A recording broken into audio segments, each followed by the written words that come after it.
ಏಕತೆಯನ್ನು ಹಾಗೂ ಅಖಂಡತೆಯನ್ನು ಸುನಿಶ್ಚಿತಗೊಳಿಸಿ ಅವರಲ್ಲಿ ಭ್ರಾತೃಭಾವನೆಯನ್ನು ವೃದ್ಧಿಗೊಳಿಸಲು ಶ್ರದ್ಧಾಪೂರ್ವಕ ಸಂಕಲ್ಪ ಮಾಡಿದವರಾಗಿ ನಮ್ಮ ಸಂವಿಧಾನ ಸಭೆಯಲ್ಲಿ 1949ನೇ ಇಸ್ವಿ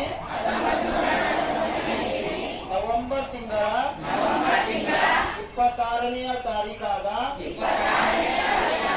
ಈ ದಿವಸ ಈ ಮೂಲಕ ಈ ಸಂವಿಧಾನವನ್ನು ಅಂಗೀಕರಿಸಿ ಅಧಿನಿಯಮಿಸಿ ಅರ್ಪಿಸಿಕೊಂಡಿದ್ದೇವೆ.